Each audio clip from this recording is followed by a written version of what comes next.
평소 건강 하나만큼은 누구보다 자부하며 아침에 멀쩡하게 출근했던 60대 김 선생님이 계셨습니다.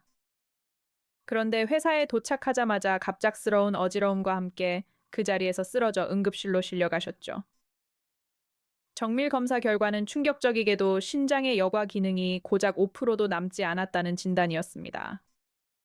어제까지만 해도 아무런 통증이 없었는데 하루아침에 평생 투석을 해야 한다니 얼마나 청천벽력 같았을까요?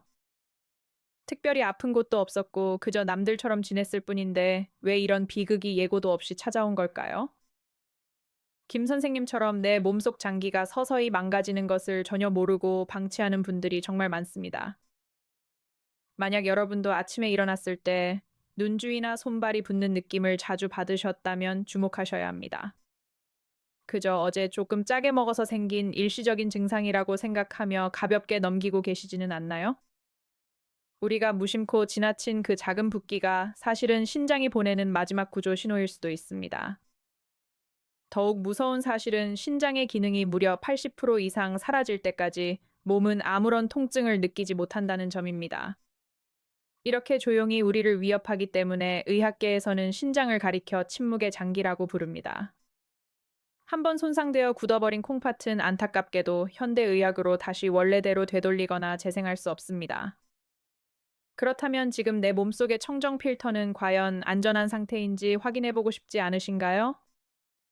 오늘 이야기를 끝까지 들으시면 소리 없이 무너지는 콩팥을 지키는 명확한 방법을 알게 되실 겁니다.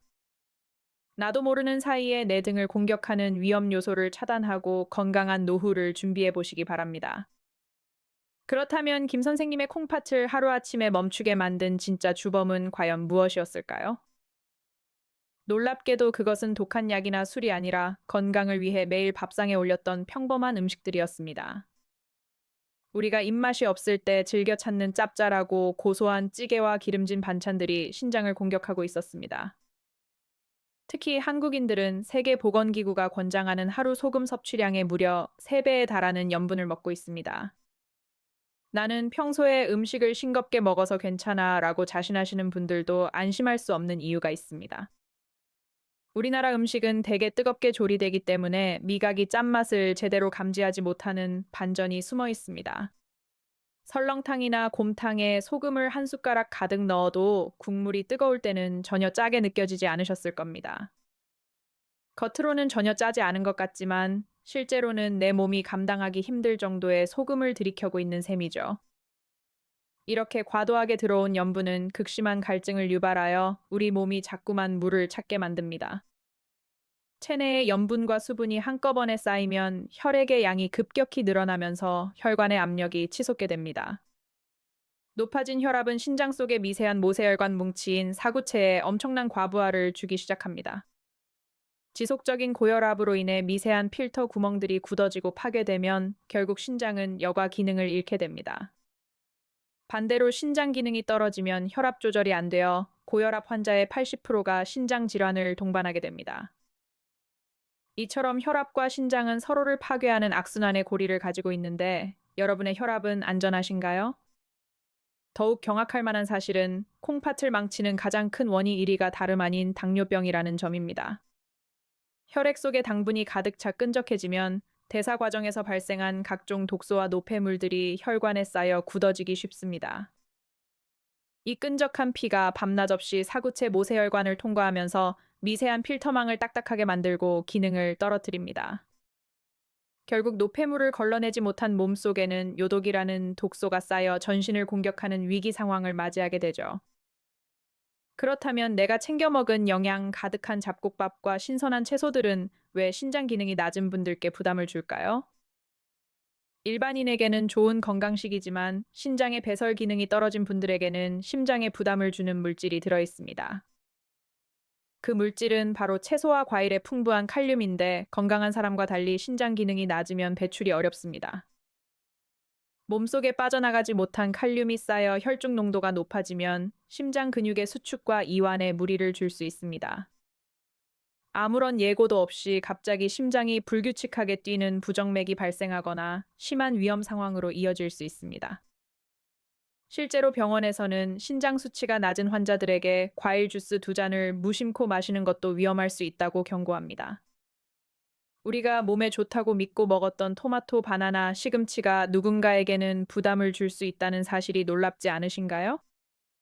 방금까지 들으신 내용 때문에 많이 걱정되셨죠? 하지만 지금부터 알려드릴 내용을 꾸준히 실천하면 콩팥의 부담을 줄이는 데 큰 도움이 될 수 있습니다.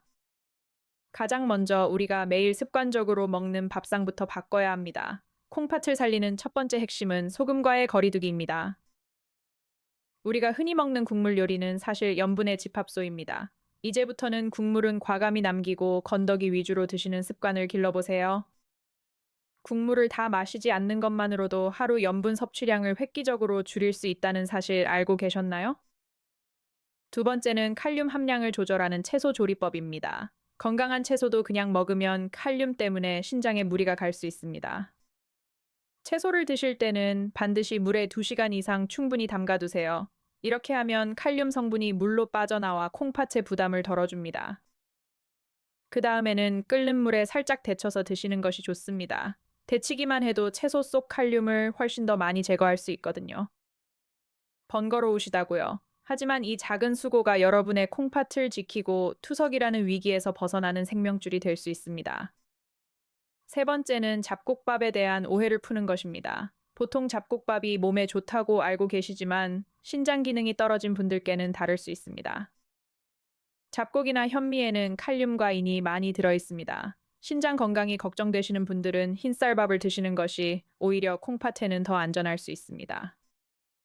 건강 상식이라고 무조건 좋기만 한 것은 아닙니다. 내 몸 상태에 맞춰 밥상의 구성을 바꾸는 것, 그것이 진짜 건강 관리입니다.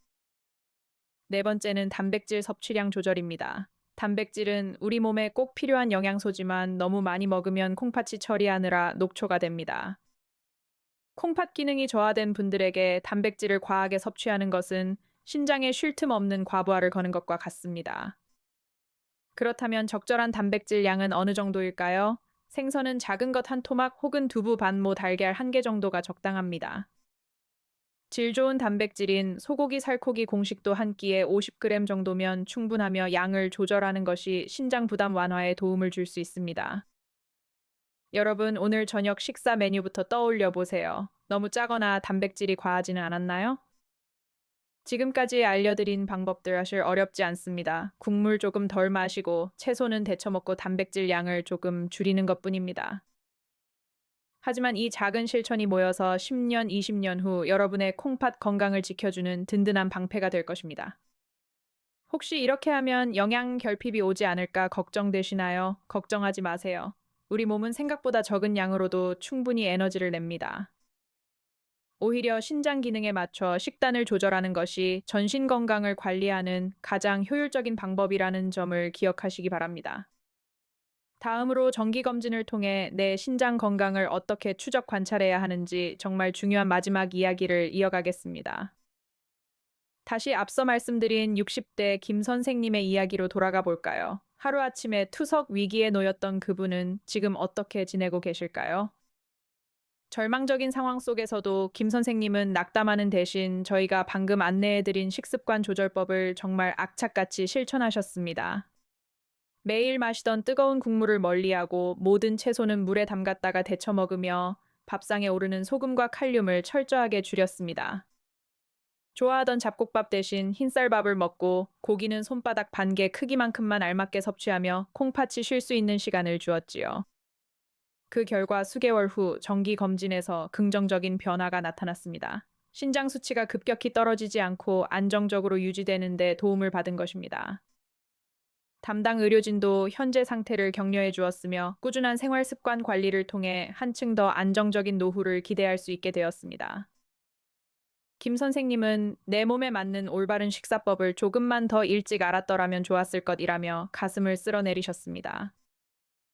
여러분, 이 이야기가 그저 운이 좋은 누군가의 특별한 사례처럼 느껴지시나요? 절대 그렇지 않습니다. 지금 이 영상을 보고 계신 여러분도 오늘부터 당장 시작하시면 충분히 콩팥 건강을 지켜내실 수 있습니다. 가장 쉽고 확실한 확인 방법은 나라에서 시행하는 정기적인 건강검진을 절대 빼먹지 않고 꼭 받는 것입니다. 기본적인 소변 검사와 피 검사만으로도 콩팥의 필터인 사구체가 잘 작동하고 있는지 아주 쉽게 확인할 수 있거든요. 소변에 거품이 오래 남아있거나 혈중 크레아티닌 수치에 이상이 보인다면 지체하지 말고 식습관 개선을 시작해야 합니다. 이미 나이가 들어서 늦은 게 아닐까 하는 걱정은 접어두세요. 우리 몸은 우리가 아껴주는 만큼 반드시 보답합니다. 오늘부터 밥상의 작은 변화를 통해 소중한 내 몸의 필터를 지키고 100세까지 건강하고 활기찬 인생을 누려보시기 바랍니다. 오늘 내용이 도움이 되셨다면 주변의 소중한 가족과 지인분들에게도 공유해 주셔서 함께 건강을 지켜보세요. 구독과 좋아요는 다음번에도 유익하고 올바른 건강 정보를 전해드리는데 아주 큰 힘이 됩니다. 감사합니다.